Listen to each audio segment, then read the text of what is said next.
brought in some new items to the booth today, so I'm going to take you through and give you a rundown of all the items that have come in and a little bit about their background history. First piece I found is this art glass vase balloon. It looks like a hot air balloon. I thought, well, this is a really cool piece. I mean, just think of the different possibilities. They have a hot air balloon festival in this town, but think about decorating with this. You've got red, white. You could put it with something blue, have a red, white, and blue theme. And speaking of blue, I did get a lot of cobalt in. There's a cobalt bowl, a little vase. Now, I don't know any of the background history on any of these. They're not marked in any way, but they are older blue glass. There's a toothpick holder. It's really neat. And also a little cobalt blue hat, and that's running $10. The toothpick holders $8, vases $8, bowls $5. This little hot air balloon is $10. On down, I did find a bohemian blue glass vase, cobalt $15. It is a newer piece, pretty gold trim.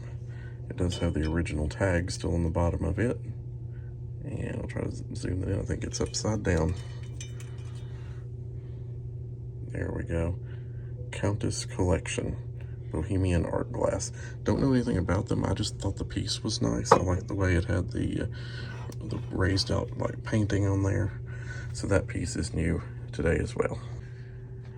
And for Valentine's Day, I found one of these little heart-shaped boxes. It is a lidded box. I have it taped down so the lid doesn't fall off right now, and somebody picks it up because they are kind of chunky and heavy.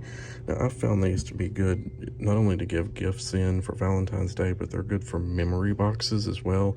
So say you're got some things from a loved one or pressed flowers or whatever, these are pretty, almost like a floral casket to put things in. There's another new lamp base in the booth this week. This one's gonna run $45. It's an 1800s. It's a pressed glass lamp base. Has some designs in there that are pressed into the glass. It does have that kind of amethyst purple look to it as well with the age of the glass. Sometimes it's due to light exposure. Sometimes it's natural tinting of the glass. So this one does have that look. You can think about maybe some sort of lavenderish shade, something white. It would be really pretty fixed up with an art glass shade on there. Since the one sold in one day, I do have another folding shelf. This one's in black. It's a 4 shelf, a little bit wider at the base. I don't know if I've got dimensions on here. Yeah, 12 by 24 by 64, fold flat for $55. Let's see if I can put that all in one frame here. Back out. And the things on it are also new, and I believe these are French origin copper. This is a copper skillet. It's a 7-inch with the lid. The tinning is in good shape. Just needs to be cleaned up on those. This one is an 8 3/4 skillet. It's at 40 with the matching lid. Now I did clean these off, the copper and stuff, but it will repatinate or get that patina back. It's nothing that's lost. I just wanted them to look nice in here. This one is a copper 16-inch gratin or roasting pan. It's kind of a neat piece. It's $40. I'm not sure if it's French origin or Italian. These were all in the same group that I bought from, but this one has a little bit different feel than the others, but still a very, very, very nice, heavy copper piece. Now on top, if you notice these, and you can see it in the camera, there's a really weird effect on these. These are called Moonstone Iridescent, and these are from Federal Glass Company. And from what I can tell online, they are pretty hard to find. They are appropriately marked. If you can see it, there's the Federal Glass symbol on there. Really neat pair of mugs, $12 for the pair. I did bring the items in on this table right up here. All are new this week. This is the Chinese character or poetry vase. I have that priced at $35. Similar examples to that, maybe a little bit different, are well over 100 online. But I got a good deal, so I'm passing a good deal along. So that's a neat piece. It is very old. It has the crazing, no markings, but you can tell that somebody has taken really good care to put felt feet on there, so it is a good piece of pottery. This is a mid-century glass bowl. Another appraiser and I both looked at it. We did determine mid-century, thinking it's European, possibly Italian, maybe German. It does have an 1/8 of an inch gold band on it, and that glass is so unusual. It's spun, but it has bubbles in it too, so really unusual texture. It's very thin too, almost like a thin porcelain instead of a glass. The next piece is this monumental marigold carnival bowl, but it's not just carnival, it's carnival overlay. So this is overlaid on top of a yellow, almost custard glass, and it's huge. This piece is, I think it's 12.5 or 13 inches in diameter. Yeah, 12.5 inches from the widest point across, but it has a really pretty color to that piece. That would be great for someone's marigold carnival collection, because I've never seen another one like it. And last but not least, I brought in this floral arrangement.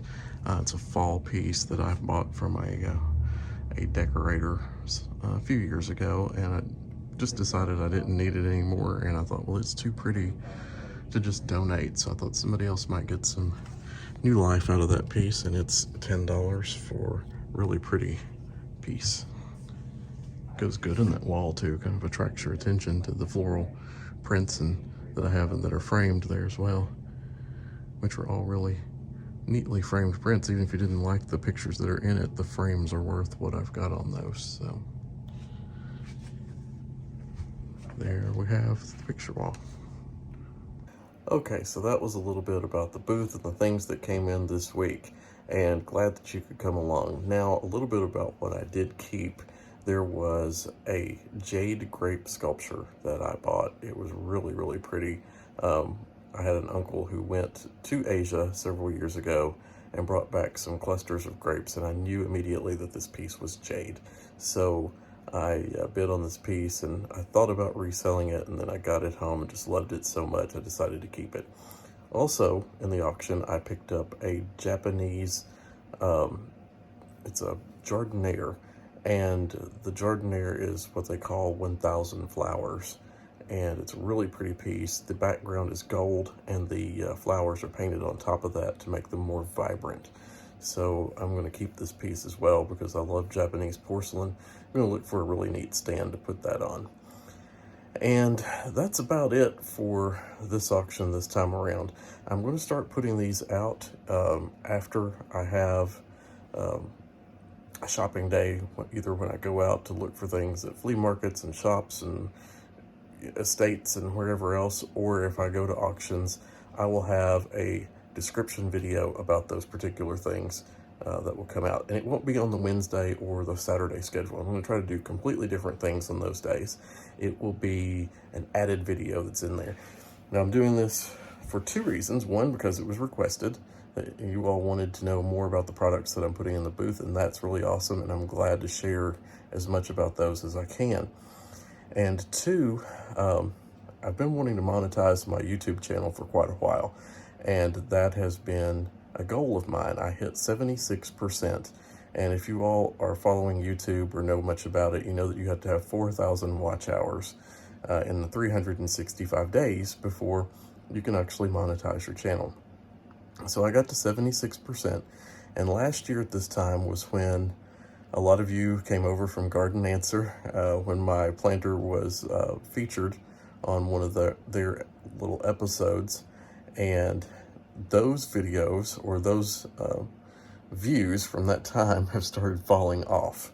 So now I've dropped from 76 to 66. I've lost 10% pretty quick there, and that's not a huge problem. I can gain it back, but I'm going to have to gain it back by putting forth a little bit more effort in an extra video here and there, I think. So, you know, twofold thing. It shows you more about the products that I have, and it's going to help out the channel, I hope. I want to get to that 100% 4,000 hour mark this year. That's a huge goal of mine. I want that done, so then I can actually go forth and bring even better content. Thanks for watching today. If you haven't liked, subscribed, or given us a thumbs up, or click the bell to get notifications when new videos come out, typically Wednesdays and Saturdays at 7 a.m. Eastern time, and then a few surprises in there now. Thanks for watching. Have a good day. Bye.